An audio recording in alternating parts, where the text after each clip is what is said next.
मंत्री जी, आज आप अरथर के अभयराज के प्रोग्राम में आशा प्रजापति जी के यहाँ क्या कहना चाहेंगे? देखिए, ये अरथर गांव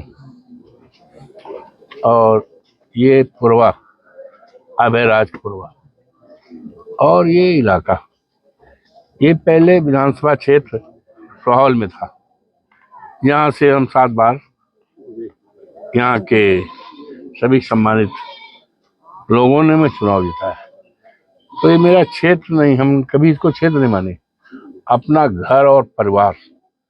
और जब मौका मिला हमारी सरकार में, तमाम लड़कों को यहाँ नौकरी भी मिली, सबको पता है। तो इसी गांव में एक बेटी थी 32 साल की, वो विनोद प्रजापति, जो पार्टी के सक्रिय कार्यकर्ता भी, समर्थक, उनका परिवार और सारे लोग, वो 16 तारीख को बनारस इंटरव्यू में गई थी और नौकरी के लिए। इंटरव्यू दे करके 18 तारीख को रात को 1 बजे, 1:15 बजे लखनऊ स्थित आलमबाग स्टेशन पर सरकारी बस से उतरी। तैसे एक टेम्पो वाला तो जैसे उसको बैठा लिया, ऐसा लगा कि कोई शिकारी है, शिकार को देखकर तुरंत उसको इसी तरह से बैठाया और बैठा करके उसको 40 किलोमीटर दूर आम के बगीचा में ले जा रहे। अब उसकी नीयत क्या रही है, क्या किया, लेकिन लाश मिली। लेकिन उससे अंदाजा लगा लो उसके साथ क्या क्या हुआ होगा। कोई जेवर ओवर का तो कोई सवाल ही नहीं, गरीब के साथ कौन जेवर। अरे जेवर छीनना भी चाहता तो बैठा करके जैसे 2-4 किलोमीटर में ही निकाल कर उतार देते। फिलहाल वो बड़ा दुर्भाग्यशाली दिन था हम लोगों के लिए। ये 32 साल की बेटी जो बीएड की थी, टीटी और तमाम शिक्षा की ऊंची डिग्रियां ली थी, अपने परिवार के भरण पोषण के लिए उसके मन में पूरी तरह से भावना थी, प्रयासरत थी, उसी लिए वो गई।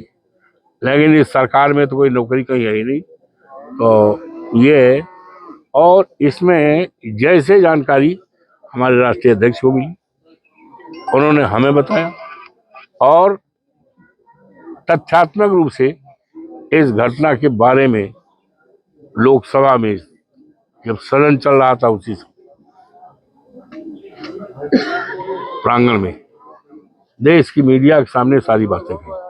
और जो बातें कही तो जोगी बाबा को तब ध्यान आया, तब उनको चेतना हुई कि तो क्या हो गया।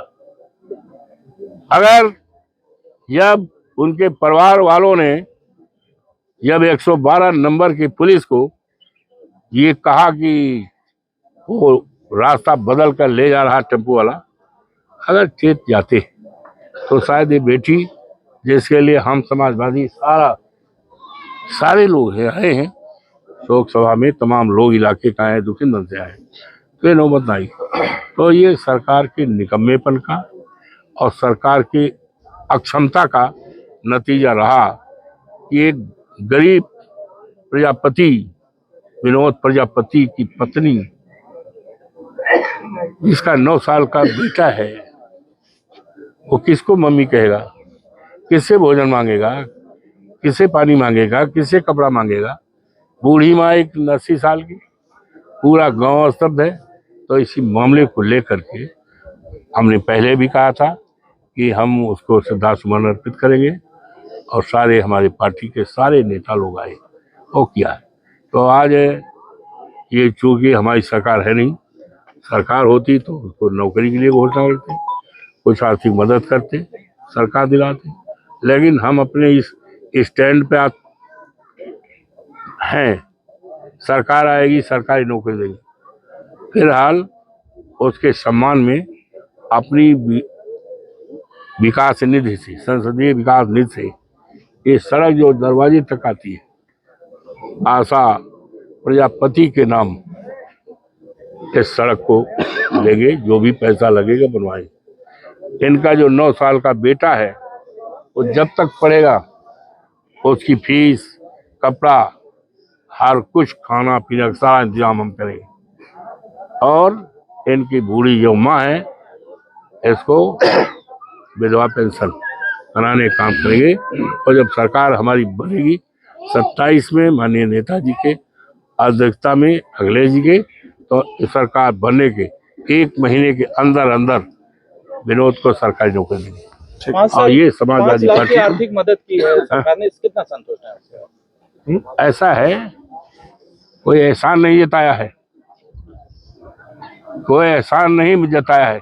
ये मामला जब उठाया है, मजबूती से उठाया है, सरकार कटघरे में गई है, अन्यथा न उठाए होते तो पता ही न होता, योगी जी को पता न होता, सरकार को पता नहीं हुई। जब उठाया और कटघरे में आए तो सारे पुलिस के अधिकारियों को सस्पेंड किया, 10, 12, 15 लोगों को, दरोगा को, सिपाही को, सबको सस्पेंड किया। और वो जो मारा है उसका नाम अजय दुबे, 23 मुकदमे उसके ऊपर थे, गैंगस्टर था, 23 मुकदमे वाला अपराधी। न जाने कितने घर को अंधेरा किया होगा, न जाने कितने घर को तबाह किया होगा, न जाने कितने घर को लूटा होगा, और न जाने कितने घर के बाल बच्चे आज भी बिना माँ बाप के हो गए होंगे। 23 मुकदमे।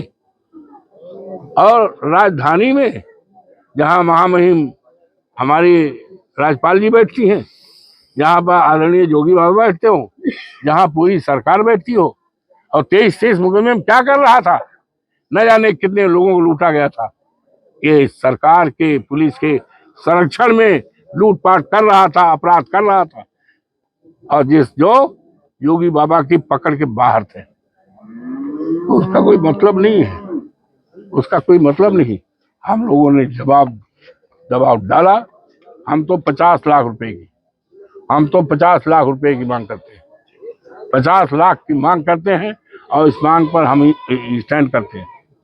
हम संतुष्ट नहीं हैं।